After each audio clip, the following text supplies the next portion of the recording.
नमो बुद्धाय. आजचा विषय असा आहे की खरोखर बुद्धांवर जास्त अधिकार नेपाळचा आहे की भारताचा आहे.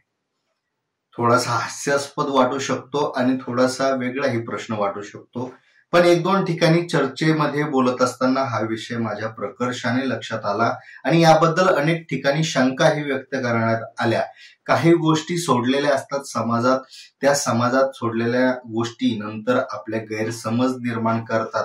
ते गैरसमज निर्माण होऊ नाहीत म्हणून हा एक प्रयत्न या व्हिडिओच्या माध्यमातून प्रयत्न करूया. नमस्कार, मी सूरज कुमार उषाबाई सुधाकर आणि तुम्ही पाहताय पिंपळाचं पान.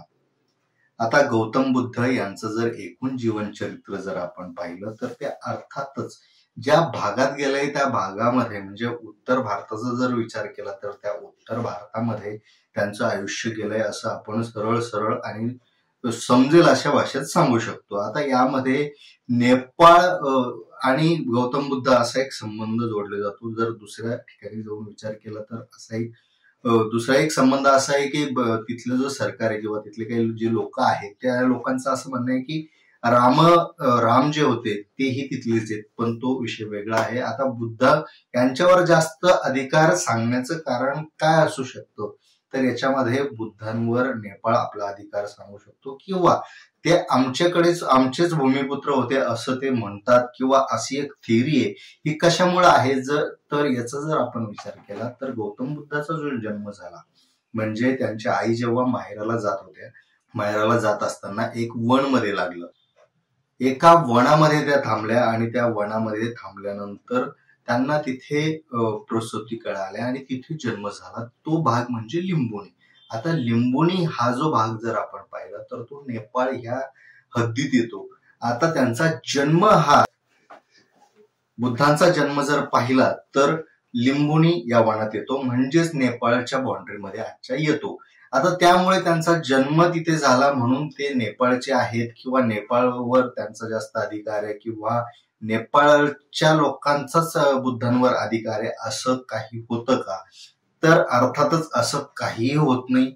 माणूस हा म्हणजे ते तेव्हा काही बुद्ध नव्हते पहिली गोष्ट ही. दुसरी गोष्ट म्हणजे जेव्हा ते बुद्ध झाले तेव्हा त्यांचं जर सगळं भ्रमण जर आपण पाहिलं तर ते भारतात होतं. आता भारतात भ्रमण झाल्यामुळं त्यांचा जो एकंदरीत तत्वज्ञान त्यांनी पेरलं ते भारतामध्ये मुळात पेरलं गेलं. म्हणजेच काय, त्यांचा जन्म जरी नेपाळमध्ये झाला असला तरी त्यांचा जो नंतरचा काळ आहे, नंतरचा काळ म्हटल्यापेक्षा जो खरं भिक्षू बनणं किंवा बुद्ध बनणं, बुद्ध तत्वज्ञानी बनणं हा जो सगळा प्रवास आहे आणि नंतरच्या काळात तेच तत्वज्ञान, तोच विचार, ती शिकवण पुन्हा पेरणं हे सगळं जे कार्य आहे ते भारतभूमीत झालं. म्हणजे तांत्रिक दृष्टीनं विचार करायला गेलं तर ते भारतातलेच आहे किंवा भारतावरच त्यांचा अधिकार आहे असं म्हटलं जाऊ शकतं. पण जरा तत्वज्ञानिक विचारानं जर विचार केला तर असे महापुरुष किंवा विचार, महापुरुष म्हटल्यापेक्षा बुद्ध म्हटल्यापेक्षा आपण विचार असं गृहीत धरू आणि विचारावर कोणाचाच अधिकार नसतो. विचार हा स्वतंत्र असतो. विचाराला कोणतीही बंधनं नसतात, त्याला सीमा नसतात, त्याला भाषा नसतात, त्याला परदेश नसतो, काही नसतं. विचार हा विचार असतो आणि बुद्ध हा एक विचार आहे. त्यामुळे बुद्धांवर अधिकार भारताचा की नेपाळचा हा प्रश्नच खरं तर चुकीचा आहे.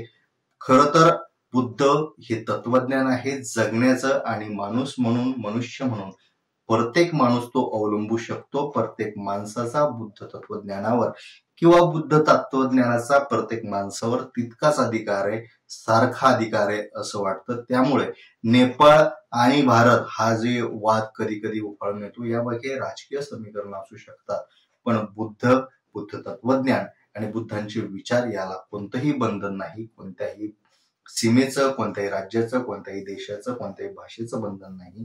तो विचार आहे, विचार सगळ्यांना समान असतो. बुद्ध स्वतंत्र आहे.